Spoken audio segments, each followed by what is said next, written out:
Assalamualaikum sahabat yang budiman. Kali ini kita bicara mengenai sejarah. Saat ini kita akan menceritakan buku yang menarik berjudul Nusantara, A History of Indonesia, karangan Bernard H. M. Flekke. Kita akan melihat dampak politik akibat kekacauan di kerajaan-kerajaan Jawa. Mungkin tidak ada tempat selain Kesultanan Kecil Cirebon yang mengalami dampak lebih buruk akibat situasi politik baru di Jawa. 3 sultan bersama-sama memerintah kerajaan ini, tapi sebenarnya seluruh pemerintahan dilakukan oleh residen tanda kutip yang adalah seorang agen company di istana seorang penguasa lokal.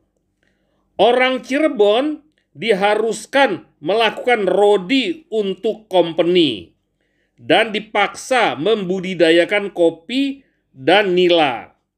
Di samping itu, para sultan mereka yang merasa aman duduk di tahta mereka karena dukungan Batavia sama sekali menyalahgunakan kekuasaan mereka. Untuk meningkatkan penghasilan, mereka menyewakan desa secara keseluruhan kepada pemodal Cina. Pada tahun 1768, ketidakpuasan telah tumbuh begitu kuat, sehingga orang banyak minta pemerintah Batavia memecat para sultan dan langsung menerapkan pemerintahan Belanda atas wilayah mereka. Mereka percaya ini akan melindungi mereka dari pemerasan oleh orang Cina, karena mereka tahu bahwa Batavia bahkan tidak mengizinkan orang Cina masuk di daerah Priangan yang langsung berada di bawah pemerintahan mereka. Pemerintah menolak permintaan itu, dan sejak itu pemberontakan terjadi di Cirebon, satu disusul yang lain. Bahkan setelah semua orang Cina diusir dari Kesultanan Cirebon, kekacauan berlanjut. Di kabupaten-kabupaten pantai utara, dari Tegal ke Surabaya, orang Cina mencoba memainkan peran serupa seperti di Cirebon. Tetapi pejabat-pejabat company di Semarang dan Surabaya mengawasi mereka lebih ketat daripada yang dilakukan para Sultan Cirebon. Biarpun begitu, juga di sini kita temukan mereka hidup sebagai petani sawah padi yang mencakup tenaga buruh orang-orang yang tinggal di dekat sawah. Sebagai petani pemungut tol di jalan raya dan sebagai perente di desa-desa. Kabupaten-kabupaten bagian timur laut ini terbebani oleh pajak tinggi dalam bentuk kuota dan penyerahan paksa. Beban setinggi yang dapat ditanggung oleh daerah-daerah itu untuk memakai kata-kata beberapa pejabat company. Dalam mengatur pemerintahan wilayah-wilayah tersebut, pemerintah Batavia menghadapi banyak masalah. Salah satunya berkaitan dengan sistem moneter.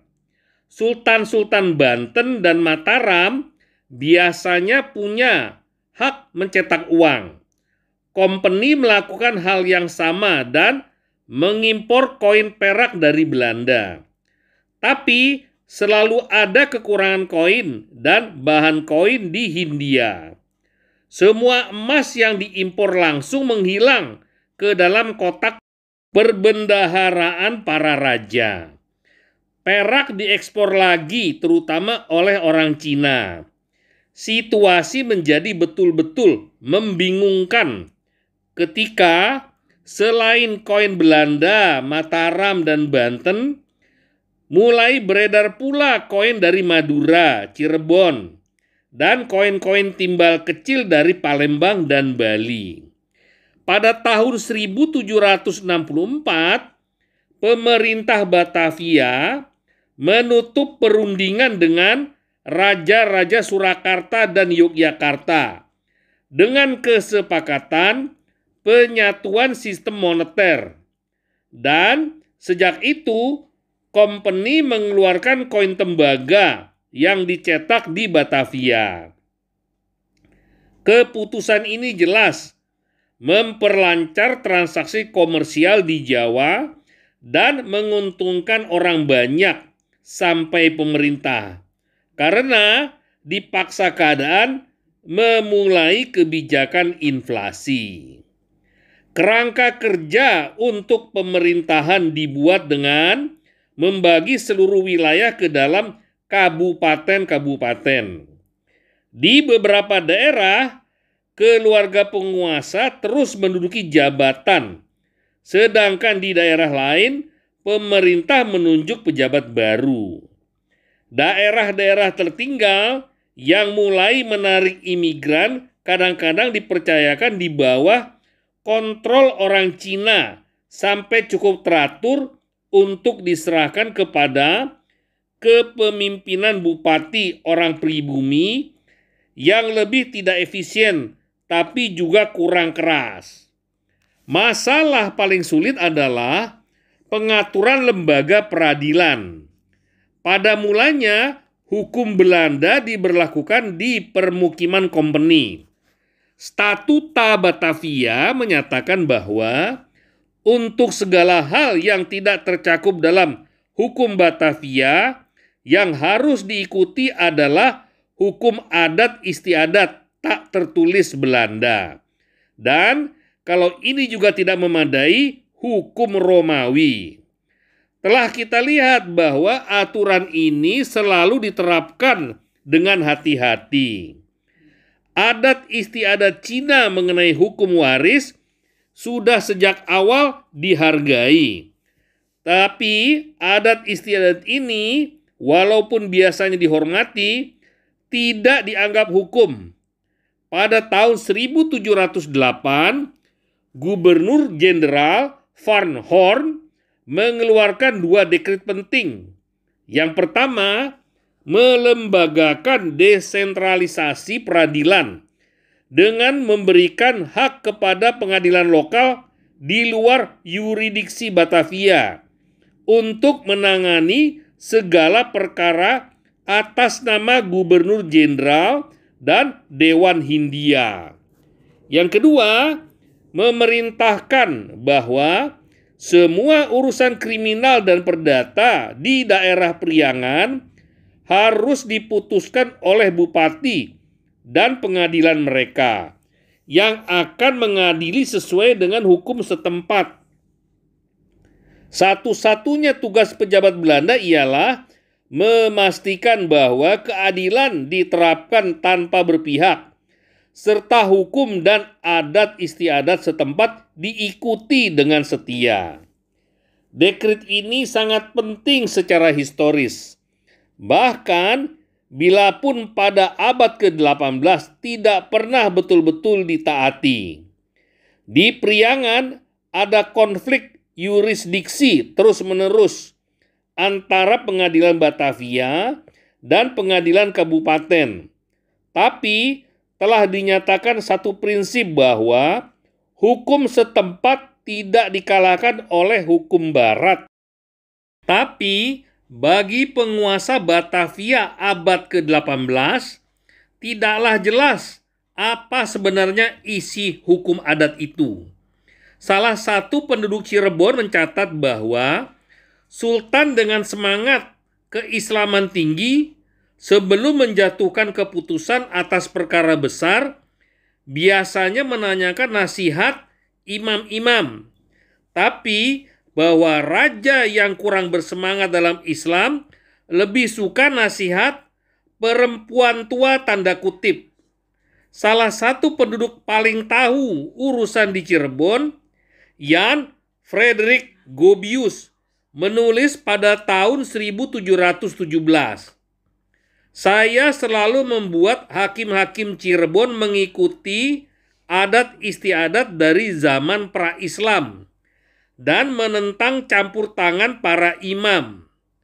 Orang-orang ini jelas melihat perbedaan antara adat Indonesia atau hukum kuno kebiasaan tak tertulis penduduk asli dan hukum Al-Quran, dan dengan sengaja mendukung yang pertama.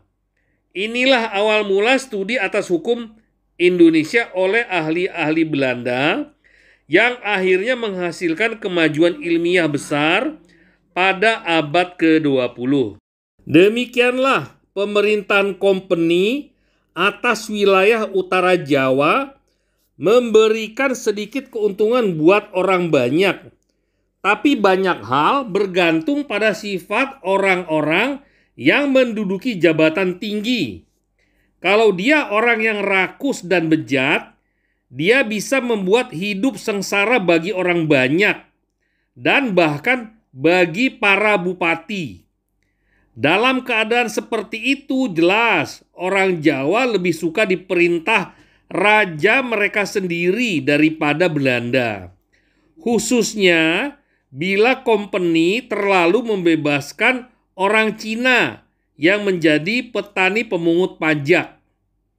Tampaknya tulis Nicholas Harting pada tahun 1756, orang Jawa lebih suka dikuliti oleh orang mereka sendiri daripada ditindas oleh orang asing.